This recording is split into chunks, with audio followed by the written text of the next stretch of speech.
But what struck me at that point as well, which is probably only 30 seconds into the song, is the sound quality and the performance is absolutely superb.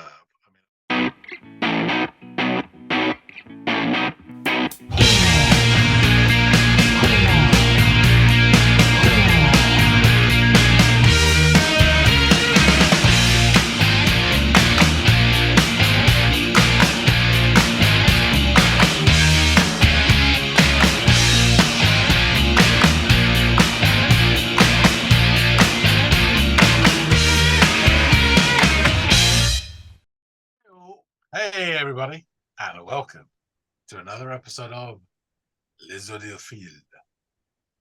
My name's John, his name's Andy. Oh, I got a funny feeling when she walked in the room. And as I recall, it ended much too soon. More on that later. But first, Andy, you've got a track for us to listen to. I do. So we recently did on this channel the cover of Sunshine of Your Love by Spanky Wilson. And yeah, Spanky. And it actually motivated me to bring a cover as well. I figured one good deed deserves another. It's nice every now and again to do a cover song. Exactly. And then I was thinking, why not dovetail it into a cover that I had given you on Into the Music some time ago, where I gave you When the Levees Break by as performed by A Perfect Circle. Yes, I remember it.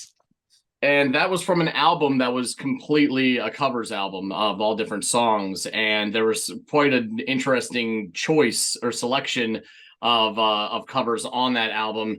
And I decided to go with a song that you and I are both very familiar with, I would imagine. It's Imagine by John Lennon. So I'm going to have you give their live version of that cover at Red Rocks a go. And you can let me know what you think of their reimagination of this song. Okay. Interesting. Okay, will do. Alrighty.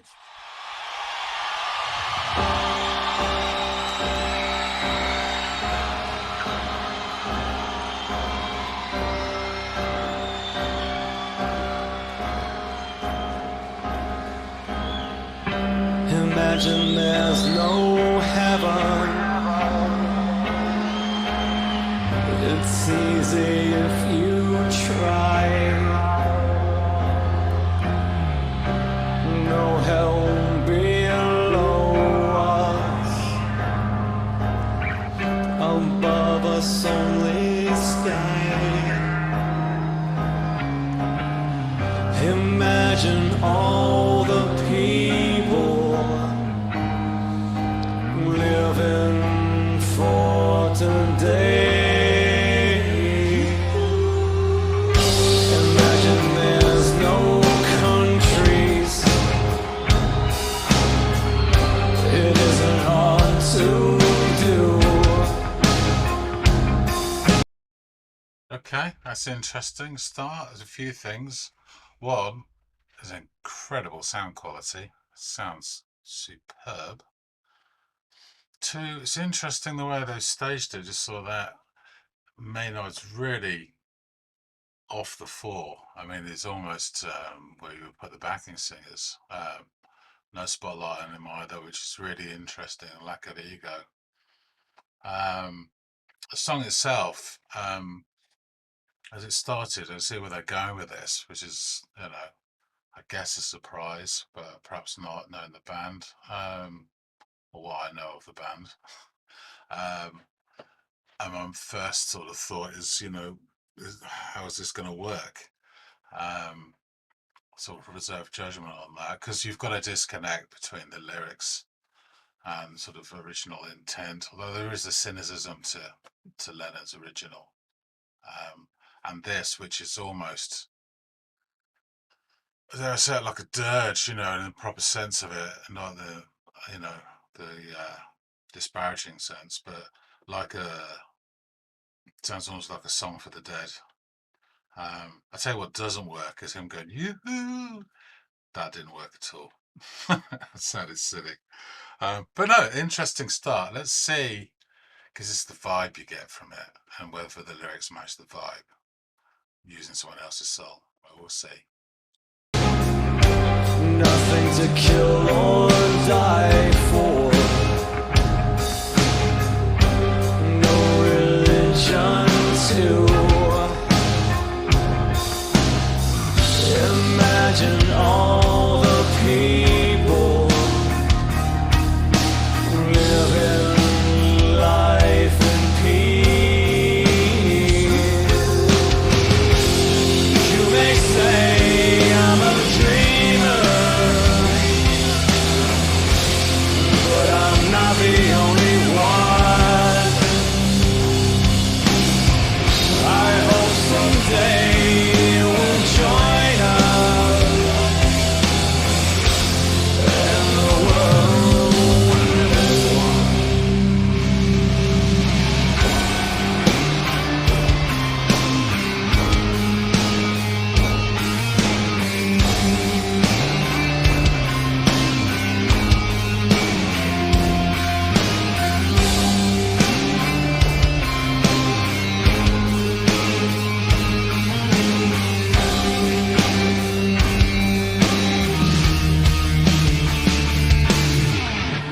Imagine all the people sharing all the Couple of things. I sort of got the impression in my mind this is starting to sound a bit like a Bond theme. And there's a little bit just then, and there was a little bit earlier where the guitar's doing this dun, dun, dun, and it sounds quite Cure-like, which is really interesting compared to the heavy shit. Let's just bring it back a wee bit. See if I was imagining it.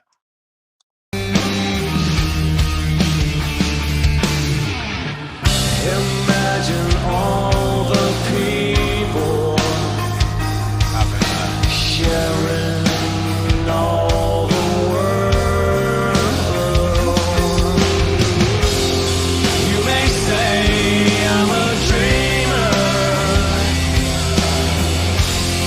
but I'm not the only one. I hope someday you'll join us and the world will live as one. Imagine no possessions. I wonder if you can.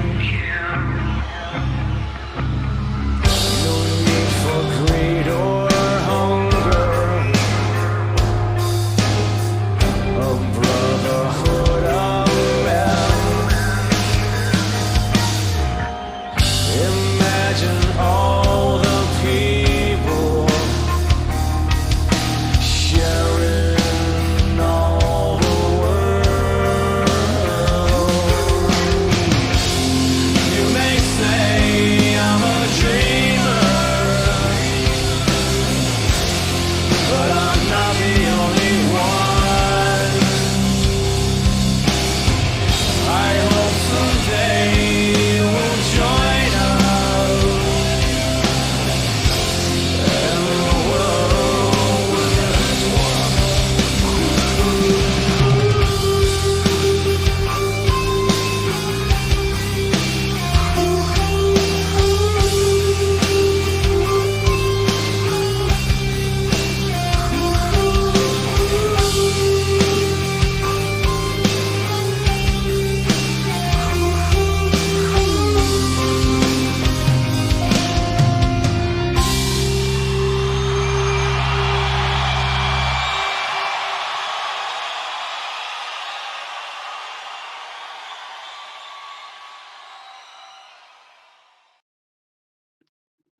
Okay then, that's interesting. I couldn't stop listening to that sort of guitar notes that sounded like the Cure. That was really nice.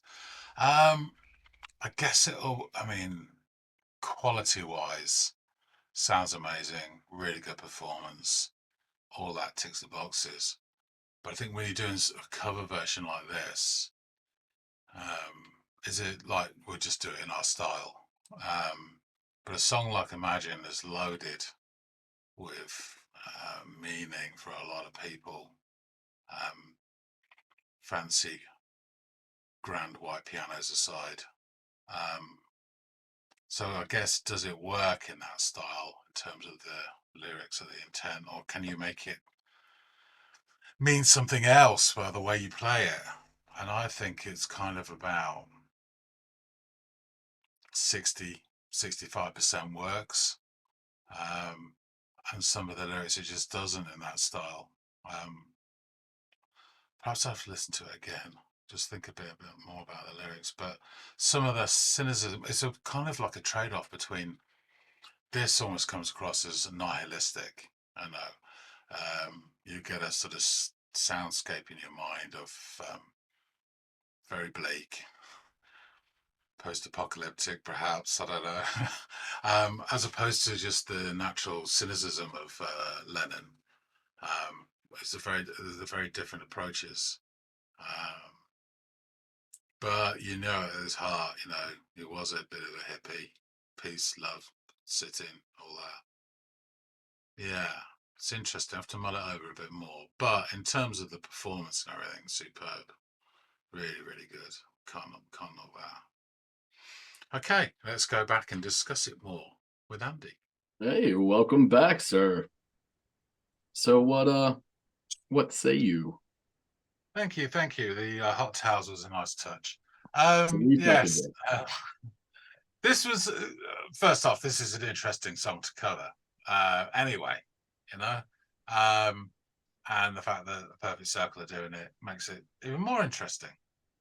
So my initial thoughts were, I wonder where they're going to go with this. So it starts with a very rhythmic piano chords, and Mr. Maynard starts singing. And the first thing to note here is and I don't remember this from the previous video. I don't know if they're contemporary or not. But what's really obvious is the seeming lack of ego on his part. I mean, he's pretty much hidden away. I Yeah. mean, he's up there backstage left where the backing vocalist would normally be. If you're lucky, you get 5 seconds in a video of seeing them going, ooh, and he doesn't have a spotlight on him either. So he's, for a lot of the part, is faintly lit or silhouetted. There is a little part later on in the song where you see him and he's kind of doing that sort of leading thing into the beat. Yeah, And he always reminded does me, that. and just forgive me here, but at that point, he reminded me of Ozzy Osbourne in silhouette. But it just did. So there you go. Again, that's just an interesting choice on his. He's very much got control, and he's decided he wants to position himself like that and do that. Which again, Yeah. Because center stage is James Eha from the guy from the guitarist from Smashing Pumpkins, who's in the band playing the keys, and he's kind of center. So it is odd to see Maynard off in the back. Yeah. But it's just interesting. So it starts with quite an eerie, obviously the aforementioned, I'll call it piano. I know it's an electric keyboard, but piano sounds and these swirling noises and the odd sort of mournful touch from the bass, really subtle but really nice. And then the drums kick in and it becomes almost a dirge. And I don't mean that in a disparaging way. I mean that in the proper sense of the word dirge, as in this was almost a marching lament for the dead. That's the feelings I got from this. I did, as I said, I did wonder where they're going to go from this. And I have to say, before, so I'm thinking, but what struck me at that point as well, which is probably only 30 seconds into the song, is the sound quality and the performance is absolutely superb. I mean, I wouldn't expect anything less, but it really does worth being noted that it really is top. Yeah. So for a cover version of a song, for me, it's all about choices, why they do it and then what they do. So in terms of, you can get a band that just do, okay, we'll just do a cover version and it sounds like the original. or another band or so, I would do this, but we'd do it in our style, as it were. And there's a bit of that to the extent with this one. And on the face of it, this is all my thoughts in the first minute. There is a kind of disconnect a little bit between the lyrics and the musical style that's going on in front of us. And so my questions running through my mind will their take on this give a different aspect to the song? You know, the way they perform it, does it then lend a slightly different meaning to the lyrics? You know, and make you look at the song in a different viewpoint. You know, can they make it work? And then what strikes me straight away that doesn't work is the you bit. Yeah, that just didn't work for me at all. But that's a minor aside. It's really so then it kicks in heavy on when he starts singing. You may say I'm a dreamer, but I'm not the only one. And I hope someday you'll join us and the world be one. See, that lyrical bit there, I think, didn't fit the style of the song, but the other preceding verses, you know, imagine there's no heaven, it's easy if you try, etc., no hell, etc., and you know, all the people in for today, and imagine there's no countries and not hard to do, and no religion too, etc., etc. All that fit really well with the musicality of what they were doing. So that was the only bit there, which for me didn't quite. But you know, he's doing it, and it's still. So that industrial beat continues over a sort of guitar solo, which I think, if my ears didn't deceive me, some like synthy string bits came in towards the end of the guitar. It's really, really nice. And at that point, just as the solos sort of died off, I'm thinking this almost sounds like a Bond theme with its grandiosity and you know the way it sort of comes up. And it's really quite something. And I noticed, and I had to pull it back. There's a second guitar bit which is picking notes that sounds very much like a Cure sort of guitar. So it's like it's just quite, and it really knocked me sideways hearing that amongst it. And it actually works really well, and it really, you know, it comes up again, and it really grabbed my attention. It was so, you know, unexpected as well. It's just a lovely, lovely touch, and the way it just blended was really, really cool. So there's some more light and shade to this song. It drops down, and then it picks up again. That Cure guitar is more prominent, and then there's another really annoying yoo-hoo. And then the drums kick in with this flourish that's really nice. It leads to another guitar break. And then on top of that, they start doing even more yoo-hoos. They just build on them. and that sort of brings us to the end. I said, I'm not going to dissect the song. I mean, the performance is fantastic. You can take it as read. The guitars, the drums, bass, the vocals, you know, the keys are all superb. Really, really good.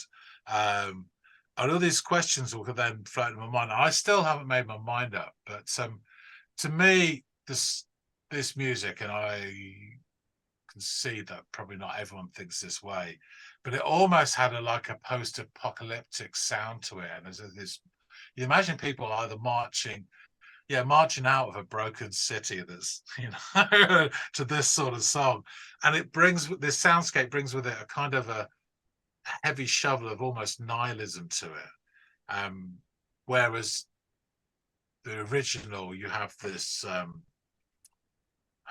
natural cynicism of Lennon, which has a bit of duality to the song. You know, in the videos, obviously famously, he's imagining no possessions as he's sitting there with his white grand piano in this, you know, lovely place, and all of that. But you know, at the heart of Lennon's song, he is an old hippie, really. And this one does make you think of the lyrics, particularly those other verses, in a different way. It's almost like, you know, well, how do we rebuild things? And can you imagine a society where it's equal, and you know, et cetera, et cetera? And that really makes a lot of sense in terms of their style. So I would say this works as a rework of the song, probably about 65%, 70% in terms of lyrically. but musically it works 100%. It's really, really good. I totally enjoyed it, and it made me think as well, which is a really cool thing for a cover version to do, rather than just or did they hit the cymbal bit on that at the same time place or whatever, you know. So yeah, it was really cool. Awesome. I'm really, really glad you liked it. We'll get into like as you'll find out as I go over the notes that I like accumulated here for this one, why they chose this song or why this song fit what they were going for with this album that it was on, and why it sounded like it did, and perhaps it'll become a little bit clearer.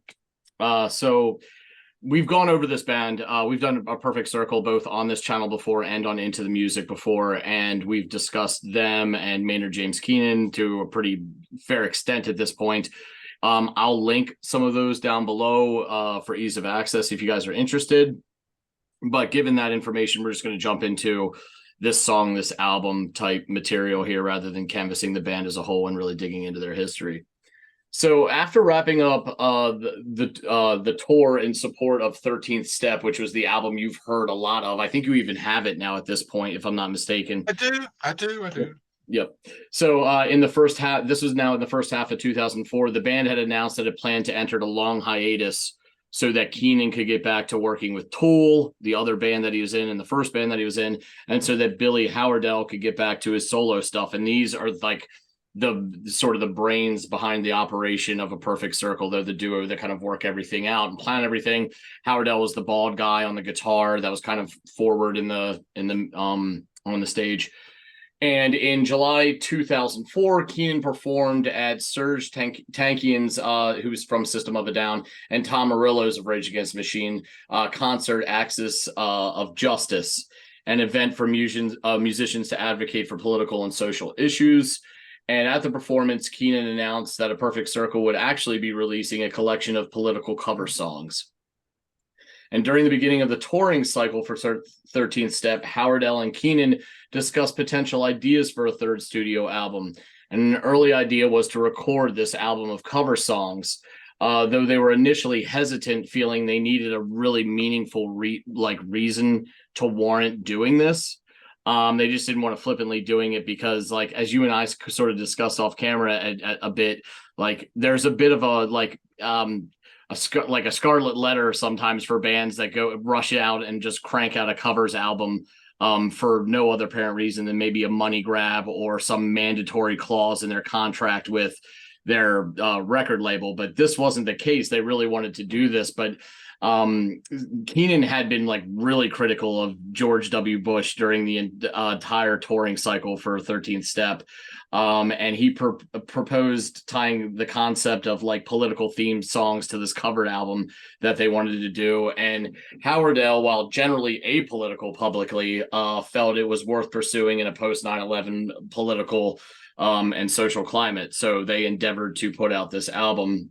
And the two put their plans on hold to go on and do, you know, Howerdel doing his own thing and then Keenan doing Tool. They put all that on hold and decided to move forward with the project like very expeditiously.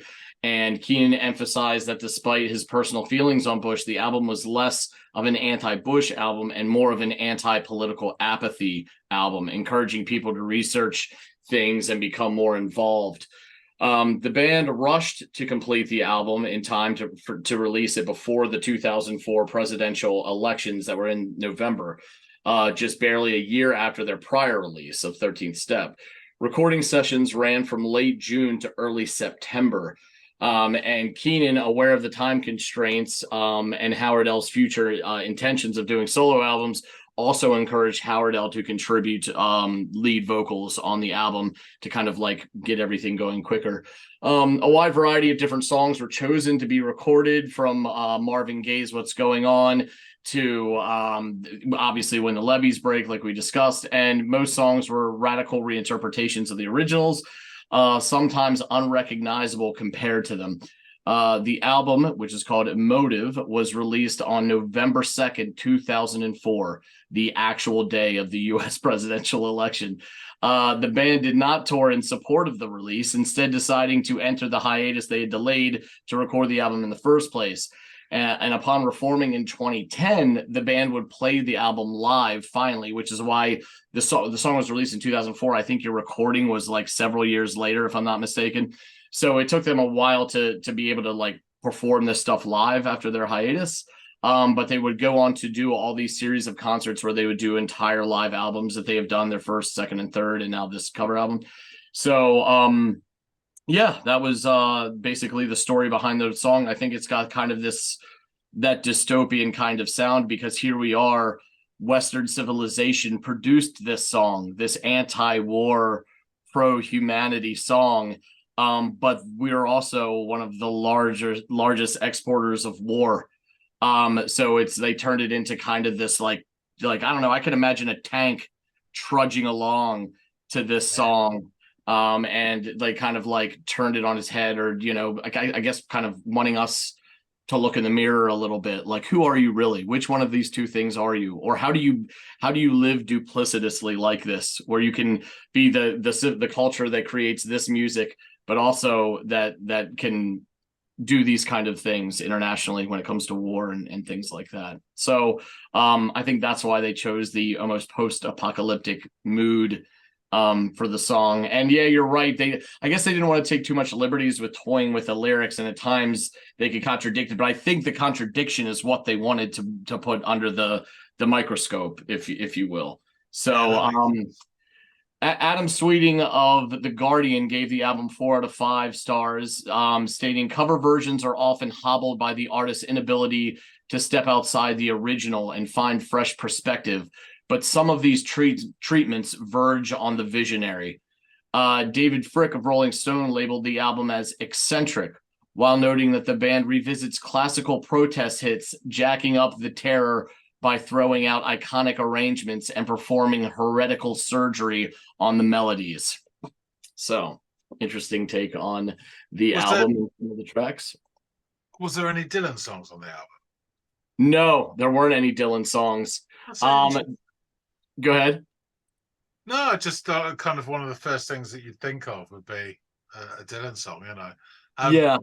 It kind of what you said makes sense a lot more now, being in stupid of me not to think of this, but in the shadow of 9/11 and the sort of years after that, and all the whirlwind that was going on politically within America, looking outwards, that it makes a lot more sense as to the tone of it. Yeah. The climate of the time definitely influenced the sound and decisions made on this one. But they would cover, I mean, another Crucifix was on there, was one of the bands that they covered. Marvin Gaye, Black Flag, Depeche Mode, Devo. They're all over the map. Yeah. Well, Black Flag, you could say. And I mean, even Depeche Mode, depends which one, but I mean, some of their stuff had that sort of slightly industrial sound to it later on, Yeah. So you can see that. Devo, where you can do anything with their songs, I guess. What's going on? I'll have to check that out. Bloody hell. Yeah, I know. It's interesting for sure, to say the least. I just want to stop thinking about it, because I'm going to create this like Frankenstein's monster in my head of a song. So do I even touch on the lyrics to the song, or are these like okay. So for those of you who have perhaps lived under a rock your entire life, the lyrics to Imagine are: imagine there's no heaven, it's easy if you try. Above us only sky. Oh, no hell below us, above us only sky. Imagine all the people living for today. Imagine there's no countries, it isn't hard to do. Nothing to kill or die for, no religion too. Imagine all the people living life in peace. You may say I'm a dreamer, but I'm not the only one.